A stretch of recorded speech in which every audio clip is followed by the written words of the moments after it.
ایک دفعہ کا ذکر ہے کہ دور دراز گاؤں میں ایک کسان اپنے دو بیٹوں کے ساتھ رہا کرتا تھا۔ اس کے بیٹے بہت زیادہ کاہل اور سست تھے۔ اس وجہ سے کسان بہت زیادہ پریشان رہتا تھا اور ہر وقت اسی سوچ میں ڈوبا رہتا تھا۔ ایک دن اس کے دماغ میں ایک ترکیب آتی ہے اور وہ اپنے بیٹوں سے کہتا ہے، اے میرے بیٹوں، میرے کھیت میں سونے کا گھڑا ہے اور تم لوگوں کو اس کو نکالنا ہوگا۔ میں اس کو نہیں نکال سکتا کیونکہ اب میں بوڑھا ہو چکا ہوں اور مجھ سے کھیتی بھی نہیں ہوتی۔ ارے بھائی، تو نے سنا ہے کہ ابا جان نے کھیت میں سونا گاڑا ہوا ہے؟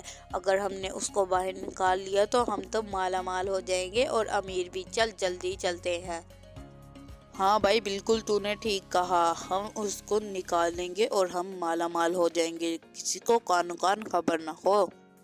یہ سوچ کر وہ دونوں بھائی وہاں پر چلے جاتے ہیں اور اپنے کھیت کو دن رات لگا کر اس کو کھودتے ہیں، اور بعد میں ان کو معلوم ہوتا ہے کہ ان کے کھیت میں تو کچھ ہے ہی نہیں۔ تو وہ بہت زیادہ غصہ ہو جاتے ہیں اور سوچتے ہیں، اور اپنے بھائی سے ایک بھائی کہتا ہے، ابا جان نے ہمارے ساتھ جھوٹ بولا ہے، میں اس جرم کے لیے ابا جان کو کبھی معاف نہیں کروں گا۔ ہاں میرے بھائی، تو بھی ٹھیک کہہ رہا ہے، چل ابا جان کے پاس جا کر ان سے پوچھتے ہیں کہ انہوں نے ہمارے ساتھ جھوٹ کیوں بولا۔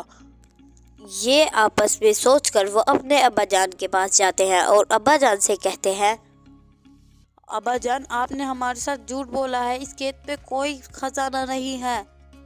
ہاں جی ابا جان، یہ بالکل ٹھیک کہہ رہا ہے، ہم نے پورا کھیت کھودا، اس پہ کوئی خزانہ نہیں، آپ نے ہمارے ساتھ جھوٹ کیوں بولا؟ ارے بیٹا، میں نے تم لوگوں کے ساتھ کوئی جھوٹ نہیں بولا، میں نے تو سچ کہا ہے۔ یہ لو، یہ کچھ بیج ہے، یہ اس کھودے ہوئے کھیت میں ڈال دو اور اس کے اوپر پانی ڈال دو تو فصل اگائے گی، اور اس فصل کو بیچ کر ہم بہت زیادہ امیر ہو سکتے ہیں۔ ابا جان، آپ نے بالکل ٹھیک کہا، ہمیں معاف کر دیجیے، ہم بہت زیادہ کام چور ہیں۔ جی ابا جان، آپ مجھے بھی معاف کر دیجیے، مجھے آج سمجھ میں آ گیا ہے۔ اس طرح کسان کے بیٹوں کو ایک سبق مل جاتا ہے۔